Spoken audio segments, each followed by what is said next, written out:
verte sonreír. Estamos comenzando una nueva vida en poesías en este día sábado. Por supuesto que estamos conociendo a artistas, estamos conociendo a cantautores, estamos conociendo a profesores, a maestros que tienen que ver con la música, ¿no? En este caso que tienen que ver con la música.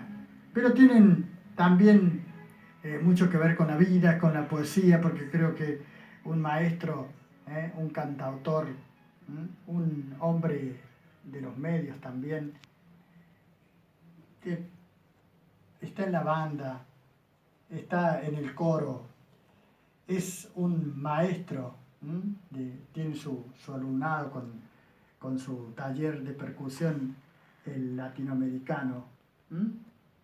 Tenemos muchas cosas que charlar, indudablemente, que muchas cosas de la vida, fundamentalmente de su vida. Estamos con un maestro, el profesor Luis Collado, que nos está acompañando, está engalanando esta vida en poesías, como tantos que han pasado por esto, gracias a Dios, ¿no? Que pasan por la vida en poesías cada sábado por la tarde. ¿Cómo le va, Luisito? ¿Cómo anda? Bueno, muy bien, buenas noches. Ante nada, quiero agradecer tu invitación y quiero pedirte disculpas públicamente porque hubo 2 intentos en los cuales fallé, no pude venir, pero hoy sí, contra viento y marea, tenía que estar con vos y bueno, te agradezco muchísimo y quiero saludar también a toda la audiencia. El agradecido, sinceramente, soy yo, porque vamos a charlar de muchas cosas. ¿eh? ¿Cómo, ¿Cómo comenzó ese amor por la música, por los instrumentos, por tantas cosas por las que pasamos? Bueno, empecé desde muy chico. Yo a los 14 años debuté, digamos, profesionalmente por una cuestión fortuita, no porque yo lo haya programado. Yo en el estudio donde yo cursaba, mi profesor de batería en el verano contrajo hepatitis y el papá, que era el director de la academia, fue a hablar con mi papá para que le diera autorización para que yo pudiera tocar en la orquesta. Ajá. Y bueno, así fue. Así que debuté el 14 de febrero de 1968 en un baile de carnaval en Buenos Aires con más de 10.000 personas. Imagínate lo que era para mí. Qué nervios también, Sí, ¿no? no, fue increíble. Pero bueno, ahí empecé y gracias a Dios es ininterrumpido, a pesar de que hice otros trabajos, porque muchas veces yo siempre lo que digo es, a veces la dignidad del músico hace que tenga que trabajar en otras cosas, porque tiene que darle de comer a su familia, porque tiene que pagar cuentas, porque no va a trabajar por el pancho y la coca. ¿Te das cuenta? Sí, señor. Y bueno, entonces uno tiene que hacer otra actividad, pero la música siempre estuvo y siempre trabajé. Luis, ¿usted dónde nació? ¿Acá No, nací en Buenos Aires. ¿Nació en Buenos Aires? Sí. ¿En qué parte? Hace 32 años que estoy en Villa del Rosario. 32. 32. Cuénteme un poquito de su niñez. Allí, ¿en qué parte de Buenos Aires nació? Nací en un barrio que se llama Flores. En el barrio Flores. En el barrio de Flores. Casualmente, el 29 de marzo viajamos con mi señora porque del grupo que yo había formado, 3 seguimos con la música y 2 abandonaron. Pero el dueño del bar donde tocamos por primera vez, el bar Olimpo, decidió hacer un homenaje a esos músicos. Y bueno, fuimos con mi señora, nos reencontramos con músicos de hacía 30, 40 años que no nos veíamos. Y bueno, a partir de ahí fue un golpe al corazón, una nostalgia terrible porque empezamos a agitar recuerdos y cosas que hemos vivido y nos fue en forma dispar a cada uno de los que siguieron trabajando con la música. Y la verdad que fue muy, muy emotivo y yo toda mi niñez, mi adolescencia siempre estuvo plasmada con el tema de la música, siempre. Yo empecé a estudiar en el Conservatorio Manuel de Fallas de la Ciudad Autónoma de Buenos Aires, me recibí y ya en ese momento ya estaba trabajaba en 2 orquestas. Una de ellas de Pepito Cibrián. Al poco tiempo integré la primera banda que tuvo Raúl Porchetto. toqué con Nacho Ismilari, el guitarrista de Vox Day. Ajá. Y bueno, después hice un montón de trabajos individuales, pero siempre como percusionista. Nunca me estanqué en ser baterista o bombisto o timbaletero. Siempre fui percusionista. Luis, hablaba de su primera orquesta. ¿Cuál fue la primera orquesta en la que integró? Se llamaba Los Hermanos Fusaro. Ajá. Era toda una familia, menos el hermano mayor que no tenía oído ni para las bombas. Los demás eran todos músicos. Y cada uno tenía una disciplina distinta. Y yo admiraba a esa gente. El trabajo que tenían era para mí increíble. A mí me movilizó para toda la vida. Y la disciplina que tenían para trabajar, para estudiar, eso me contagió y bueno, y fue la primera orquesta con la que trabajé.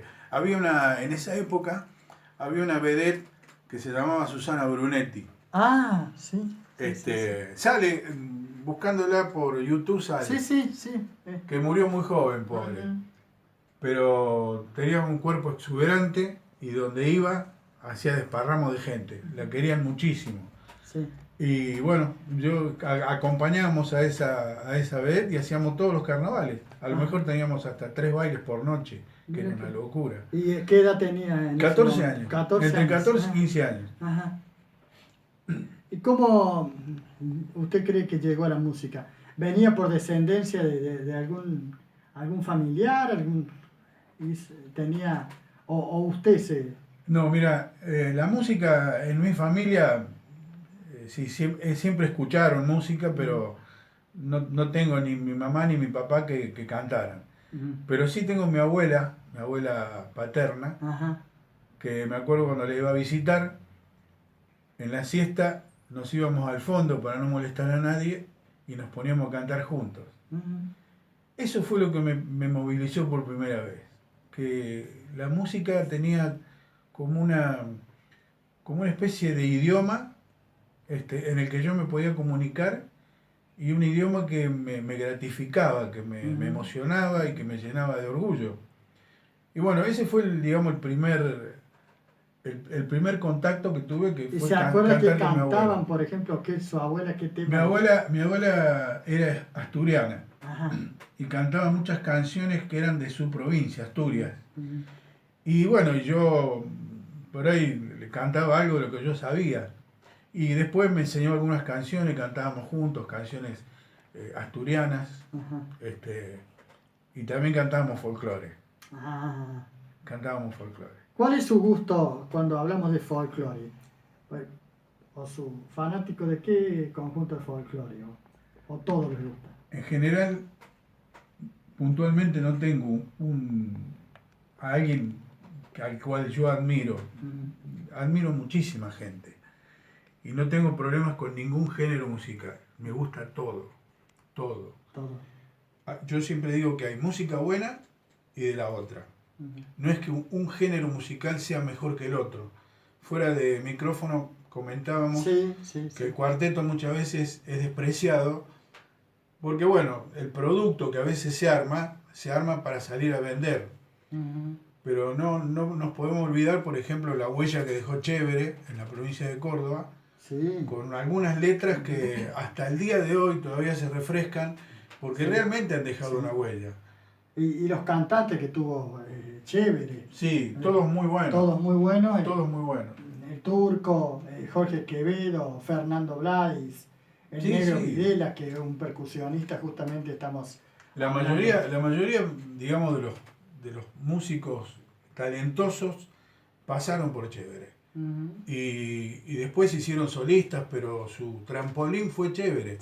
Y como Chévere hay un par de bandas más, pero después se empezó a desvirtuar porque era todo palo y a la bolsa y 3 o 4 bailes por fin de semana y era todo lo mismo, tingui. Entonces se empezó a desvirtuar, pero yo no descarto, digamos, el cuarteto como un género menor y la cumbia mucho menos. La cumbia que es el folclore colombiano, ¿no? hablemos de la cumbia. De aquellos de los guaguancó, del cuarteto imperial. Exacto. Bueno, yo te digo, pero yo como músicas, digamos que me pegaron muy fuerte en mi vida, tienen que ver con el folclore y por sobre todo con el tango. El tango, bueno, yo trabajé mucho con el maestro Juan Carlos Fernández, Sí. que si está escuchando le mando un abrazo. Un saludo para el maestro. ¿A Vamos quién? a tratar de invitarlo, porque Sí. seguramente que... Pero tiene muchísimas cosas para No contarnos. sabes, es un tipo muy prolífero, además es tan humilde que él le cuesta contar todo lo que ha hecho, pero yo tengo anécdotas con él de ir a lugares donde lo conocían y vos decís, ¿cómo lo conocen? Sí, lo conocen porque él trabajó mucho tiempo en Córdoba y Claro. bueno, es un referente de la música de acá de Villa y de Córdoba. Luisito, vamos a hablar un poquito de tu llegada a Villa. ¿Cómo se da eso de llegar a Villa del Rosario? Bueno, con mi señora nos casamos muy jóvenes los dos. ¿También de Buenos Aires, tu señora? Sí. Y a los 16 años fue la primera vez que vinimos a Villa a visitar parientes acá. Y nos gustó tanto Villa del Rosario, nos gustó tanto que dijimos, un día vamos a vivir acá en Villa. Pero sin pensar que la vida te va llevando a otros lados. Sí. Yo al poco tiempo entré a trabajar, ya te digo, en la orquesta de Pepito Cibrián y viajábamos mucho y no teníamos mucho tiempo de planificar nada. Empezaron a venir los chicos. ¿Cuántos hijos? Tengo 3. Y bueno, un día la más chiquita, que hoy tiene 36 años, se enfermó y bastante grave. Y cuando lograron, digamos, recuperarla, los doctores nos dijeron que teníamos que ir a un clima que fuera seco, que podría ser el Valle de Río Negro o la llanura cordobesa. Bueno, tocando contactos, sí o sí, vendimos casi todo lo que teníamos. Claro. Y nos vinimos para este lado. Pero primero fuimos a Calchino Este, fíjate vos. Ah, Calchino. Estuvimos en Calchino Este viviendo 1 año y medio.